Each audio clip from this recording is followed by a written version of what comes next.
Hey everybody, it's Savannah Taylor, the Gardenista, your kitchen garden coach. Welcome back to my classroom.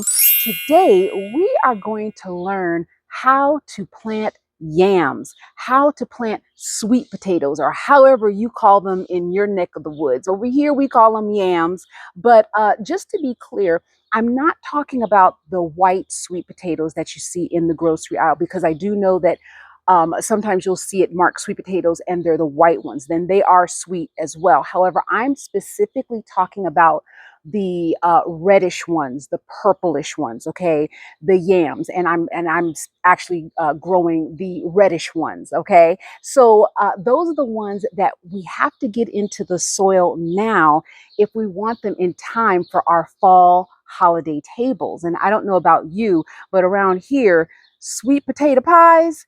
Yes, ma'am. Okay, we eat us some sweet potato pies and candied yams and all kinds of stuff. And then too, I just enjoy yams throughout the year as well because I do like them, with some butter and some sugar. Anyway, let me stay on point.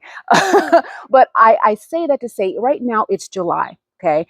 And I don't know when you're watching this video, but right now it's July. And now is the time to get them in the soil so that by November, we can actually have some tubers. And it's a two-step process, because here's the thing. If you wait until the holidays, it's going to be too cold.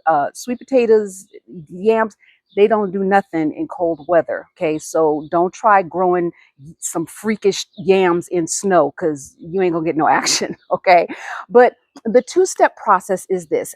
Number one, as you can see, I have some beautiful yams that, and I've talked about this. These are actually from last season, you guys. I have no idea how they survived underground all season perfectly. Yams continue to amaze me every year. There's something that they do that just makes me go, wow. But I accidentally found these. They were still not harvested from last season and they were perfectly fine. So I didn't have to go to the store and buy any more yams to start this process. I just started with what I had. Now, if you have to go to the store and start off with some yams, because that's what you do need, you need to start off with yams, please be sure to get organic yams. Now, if you do have some store-bought yams that are already sprouting, okay, you lucked out, that's fine. But just to be on the safe side, I do recommend getting organic yams, because what they sometimes do with the non-organic ones is they will spray them with inhibitors, and that won't allow the yam to sprout. And that's what we need it to do. We do need it to sprout. So get you some organic yams. Now, once you get those yams, you're going to lay them in the soil like I have here. Now, some of you are probably saying, okay, that's different.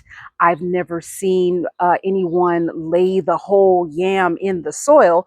And let me just say, I know that it is traditional for some of you who have seen or do where you take the yam, put it in a jar halfway, and then let it hold it up with toothpicks. Okay, that is a very traditional way to do it. However, someone who's been doing this much longer than I have showed me a much better way, and this has been fantastic. The reason why this works better than the whole toothpick and water method is because you allow the yam to use all of its energy. All of its energy gets used, and you get more slips. Now, that leads me to the next point, because you can't grow sweet potatoes from seeds. There are no sweet potato seeds. You have to grow sweet potatoes from what we call slips. And the slips are really just the sprouts that come from the yam, okay, or the sweet potato. So once you lay your yams in the soil, give it about 2 to 3 weeks. Okay, give it about 2 to 3 weeks. And then you're going to see what I have here, which is slips that have grown up from the yam. And they grow up all around, out. I mean, they just go crazy, as you can see. Now, the other great thing about starting your yams off this way is that you don't have to change the water, okay? Because having that thing up on your kitchen sink for weeks and months, I can get a little old, okay? This way, it just keeps producing. And guess what else you can do? You see all of the leaves, all of the sprouts that come from the yam. Now, I can't possibly use all of these slips. That's just going to be a sweet potato bonanza, and I don't need that many yams. But you know what you can do? You can actually eat the sweet potato leaves. Yes, you can. You can saute them up, use them in your salads, use them in any of your dishes, and they are just as delicious. So even though I'm not going to be able to use all of these slips to grow, that many yams, I already got quite a few going here. You can use the leaves to in your salads and in your dishes. These, just FYI, are part of the morning glory family. So a lot of people even grow these, believe it or not, in their homes as beautiful houseplants. So it's a lot. Sweet potatoes are a never-ending story, I'm telling you. But just FYI, yes, you can eat the leaves, and also there are people who grow them just simply as houseplants. So the next thing you want to do, once you get your slips, once they get to be about 2 or 3 inches tall, here's what you're going to do. You're going to gently choose one that's on top of the yam, because sometimes they'll be growing from underneath and around. You don't want to yank those out from underneath the soil. Pick one that's growing on top of the yam like I have here, and just gently, gently pull it in a circle until it comes out like this. Now, the next thing you're going to do is you're going to take them and you're going to place them in some water. And here are the ones that I've already placed in some water, just a little mason jar. You can keep it outside, you can keep it inside, doesn't really matter. But once you place them in water, you're going to then wait another couple weeks or so. And what's going to happen is they're going to form a root system like I have here. The root system is really what you want, because once you have this beautiful root system here, you're going to then plant them in the soil, plant them in a pot, not a nursery pot. We're going to actually put them in their home, their permanent home, where they're going to form. Okay. And I'm going to show you how to do that right now. Okay, so we're just going to start off with some nice fresh compost here. You always want to start off with some good quality soil. This is soil for raised beds. I always use soil for raised beds for my plants. You never start with soil from your yard, and I have a whole other discussion on that, but I digress. And here is my sweet potato slip with this beautiful root system here. And I'm also just going to prune off these little bottom plants here. Okay, it's not going to harm it at all, but just so that it can reserve and conserve its energy and focus all of its energy, okay, to giving me some nice tubers.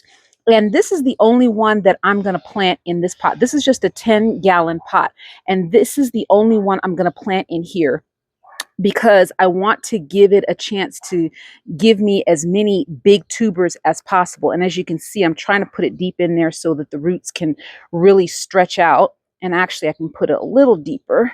Okay. I want to give the roots a chance to really stretch out. You don't want to plant, in my opinion, I don't recommend planting more than one slip this size in a 10-gallon pot, because if you try to cram them in, you're going to get small potatoes, and that's not what we want. We want to get the largest potatoes possible. And one slip should give you about 5 to maybe 8 tubers, or yams they call it. So just keep that in mind. For 10-gallon pot this size, no more than one slip, so that you can get the maximum amount size of tubers.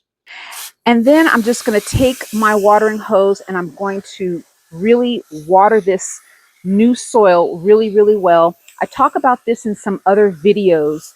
You really want to take your time in watering your plants, especially with this new plant here in this new soil, because this soil, even though it wasn't bone dry when I showed it to you, it was still dry. It was fresh soil from the bag. So it hasn't been watered in a while. Again, it wasn't bone dry, but this is a new plant, and I want to make sure that it has a nice hydrated environment to start out in. Now, watering can be tricky if you don't know what you're doing. And I say tricky not as it's not rocket science, but just as you would want a drink of water and then take a little break and then, let your body take that in and then you go back for some more. It's the same thing for your plants, especially on hot days like today. Give that soil a chance to absorb the water, get around the edges, get everything. Don't ever hose your plants down. You always want to aim for the soil. You don't want to hose your plants down. And just make sure that that soil really has a chance to take in the water, because you'll go back after a while and take your finger and sometimes it'll still be dry. Now this looks nice and hydrated. It looks like it'll be good. But sometimes on hot days, you can go back after watering it really well and put your finger down there. It'll be bone dry. So you got to be patient with watering, especially on hot days. And that's it. I'm just going to do the same thing with the rest of my slips. And there we go. Now, while your potatoes are growing, of course, you can't really see how they're doing when they're underground unless you have one of those fancy schmancy bags that you can roll up and see through the plastic what's going on, which I don't even really see if you can see everything. But here's a great sign that they're doing very well. When you see the little purple blossoms come out, that's a tell. That's letting you know that the yams are doing really well. They're forming really well. They're healthy. You're doing a good job. And the way you know that they're ready to be harvested is, well, all the leaves are dead. All the leaves are brown. Okay, I know I hear a song coming on, but no, all the leaves are brown, all the leaves are dead, and the vine has died because the yams have pretty much used up all of the energy and they're ready to be harvested. Okay, that's how you know they're ready. Now, here's the great thing about growing them in grow bags is because you can just flip them out instead of when you plant them in a raised bed, you kind of have to claw them out. And when you do that, sometimes you run the risk of bruising them, which can really mess up the curing system, which comes next. They won't heal, and you shorten the shelf life pretty much. You don't want to bruise them. So be careful even when you flip them out, that you flip them out maybe onto something soft, the grass or something like that, so that they don't bruise. Lay out a tarp or something, and all you have to do is just pick them out. It's much easier. So the next step, of course, once you do that, you do need to let them cure. You can eat them right out of the ground if you want to. It's just that they won't be as sweet. If you let them cure in a nice, cool spot, not sunny and hot, but just in a nice, cool, shaded area, they will cure and they'll be a little sweeter for maybe 3 days or so. And of course, longer for shelf life. You can then, take them inside, keep them wherever you keep them, and they'll last a lot longer if you don't bruise or scratch them and scar them up. But that's it. That's it, you guys. So let me know if you have any questions. I know this is the one thing that I grow that is a little bit more involved, but it is so rewarding, you all. If you've ever been able to serve yams from your yard or use them in your sweet potato pies and candy yams, that is a real flex. So good luck to those of you who do try this. Again, I am here for any questions that you might have. There's no such thing as a dumb question, especially with this, because I guarantee you, if you had that question, someone else had it. But all in all, now is the time to start this process, because as you can see, it's a little bit more involved. And even though it's July, November is right around the corner, and then it'll be too late. So if you have any questions, let me know. But until then, until we grow something else, you guys, this is why kitchen gardens matter. So until next time, I'll see you. Bye.